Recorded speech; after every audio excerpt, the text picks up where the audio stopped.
ikuti program Camera, catatan Menko Airlangga. Literasi media sosial ini yang menjadi penting karena itu bukan hanya tanggung jawab pemerintah semata kan sebenarnya, tapi pemerintah harus bertanggung jawab menurut saya.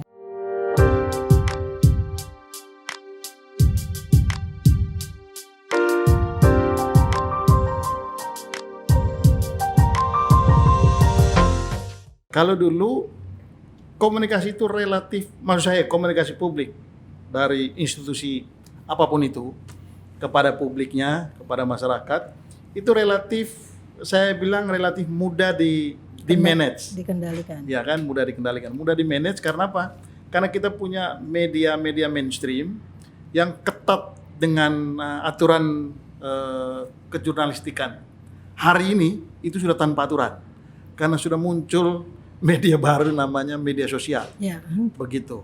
Nah, ini kan tingkat kesulitan mereka yang menyampaikan komunikasi publik ini kan juga sulit. Nah, bagaimana Mbak Leli melihat itu? Nah, itulah fenomena yang terjadi, Bang. Betul. Kalau dulu media mainstream itu kenapa kata Bang mudah dikendalikan karena sumber apa yang mau disampaikan itu berada di tangan mereka sendiri. Ada rapat redaksi gitu loh ya, para redaktur ngomong apa, keputusannya seperti apa. Kalau sekarang kan enggak. Dan media mainstream pun kebalik pikirannya gitu loh. Jadi apa yang menjadi trending topik di media sosial itu yang mereka angkat ke media mainstream. Udah kebalik pikirannya. Jadi fenomena ini justru berubah. Padahal dulu kan sumber harus jelas. Dari sana. Orang dan tidak boleh mengangkat dari sumber yang tidak jelas. Tidak jelas. Nah sekarang ini media sosial diangkat oleh media mainstream. Jadi fenomenanya kebalik. Jadi kebalik. Nah, apakah itu salah? Sebenarnya salah. Tapi menjadi tidak tidak salah ketika itu menjadi konsumsi publik bahkan memiliki rating tinggi gitu dan itu yang dikejar oleh media mainstream kan gitu. Nah sebenarnya ketika media sosial itu seharusnya media mainstream itu mengelola juga media sosial yang sama. Jadi mereka punya kapasitas untuk check and recheck juga. Tapi itu tidak terjadi kan di media sosial. Ya. Di media sosial itu orang dengan latar belakang pendidikan yang bahkan dari mulai yang tamat sekolah dasar sampai profesor pikirannya seolah-olah dibungkus dengan pikiran yang sama terhadap satu topik yang dibicarakan. Nah, ini tidak peduli bagi media mainstream itu loh. Ini yang penting ini viral, kita angkat. Tema ini yang kita angkat. Kan kebalikan dulu dari media mainstream loh orang baru bisa menulis, oh tadi di TV kita dengar ini, kita tulislah di media sosial. Ini fenomena yang tergantung media itu sendiri bagaimana merubahnya, bukan kita loh Bang gitu loh. Mau jadi, kita tawarkan teori apapun itu nggak berlaku bagi mereka. Karena yang mereka kejar rating gitu loh. Ya, karena media mainstream, katakanlah kita sebut saja TV misalnya. Iya. Kalau dia tidak mengikuti isu yang sedang viral di media sosial, itu remote itu jadi mesin pembunuh paling nomor 1 loh. Nggak menarik. Kami mau cari berita kayak sekarang berita yang lagi hangat yang kita bicarakan di babak pertama tadi kan. Ketika ada berita lain misalnya kan tentang kenaikan harga, orang lari ke sana cari TV lain yang memberitakan ini gitu loh. Nah di satu sisi ini kita boleh mengatakan bahwa media mainstream itu ketat dengan aturannya. Tetapi media sosial nyaris tanpa aturan.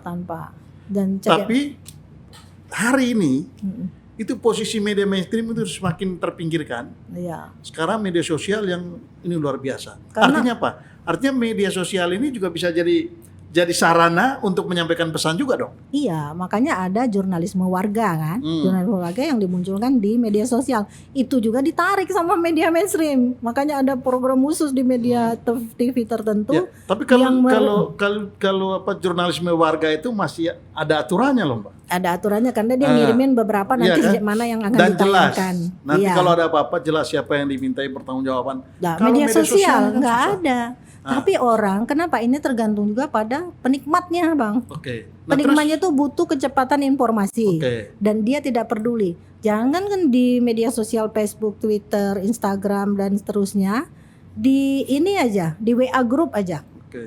Itu juga tergantung pada pikiran orang rupanya. Kalau dia sealiran maka informasi yang menurut dia ini penting itu yang dia baca. Belum selesai dibaca judul aja udah dia komentarin. Betul. Nah sekarang ini kan gini, pilihannya kan katakanlah institusi-institusi ini.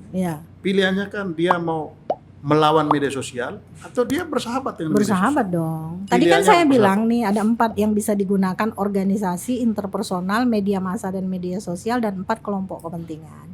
Makanya kemudian pemerintah juga bisa membuat nih, misalnya barisan, kalau misalnya secara resmi kan ada apkasi dan untuk pemerintahan kabupaten dan seluruh Indonesia. Nanti ada pemerintahan yang jalur apa, pendukung apa, undang-undang apa. Mereka bisa membentuk juga. Sedangkan di sisi lain sebagai media komunikasi politik yang ketiga tadi, media mainstream dan media sosial, media massanya itu. Jadi tinggal memilih aja. Nah, tapi bagaimana memperlakukan media mainstream dengan media sosial? Nah, gini, kan biasanya kalau kita menerima info yang tidak penting, orang langsung ngetek ke media cyber Mabes Polri misalnya dan sebagainya. Itu menjadi penting bagi instansi tertentu sebagai mata-mata sebenarnya. Dia tidak terlalu vulgar, tapi dia menjadi pemantau, itu satu. Tapi di sisi lain dia memberi edukasi, ibaratnya literasi gitu loh Bang. Literasi media sosial. Ini yang menjadi penting karena itu bukan hanya tanggung jawab pemerintah semata kan sebenarnya, tapi pemerintah harus bertanggung jawab menurut saya. Nah, ada juga tantangan yang lain, Mbak Lili. Ada tantangan yang lain begini. Kalau media sosial itu lebih cenderung ke personal, tapi yang ofisial resmi institusi Iya. itu kadang-kadang nggak ini loh. Misalnya begini, Pak Jokowi itu kalau dia punya akun sendiri, akun pribadi, itu populernya minta ampun. Iya. Tapi akun ke presiden belum tentu orang Jarang, menengok, iya, ya kan? iya. Akun kepolisian Sama orang dengan kepala daerah yang lain kan? Iya kan? Iya. Begitu. Nah, akun resmi misalnya Instagram misalnya, atau Twitternya si A, tokoh si A misalnya, itu jauh lebih populer daripada akun resminya gitu. Iya, kita ambil aja contoh misalnya Pak Jokowi ada akun resminya yang sebagai presiden, tetapi dia secara individu menampilkan apa yang dia lakukan hari ini, dia sholat di mana, dia ketemu siapa dan sebagainya. Dibandingkan misalnya kepresidenan judulnya, itu lebih tidak menarik. Betul. Memang karena ternyata di era media sosial ini orang tuh lebih tertarik pada figur, bukan pada lembaga gitu loh. Makanya kalau orang mencari abang mau nyalon presiden, figur abang dulu yang dinaikkan. Oke. Bukan artinya ini catatan bagi bagi institusi apapun. Ya, institusi artinya apapun. Jangan terpaku pada katakanlah kalau kita mau main di media sosial, jangan terpaku pada akun-akun resmi, akun ofisial gitu ya.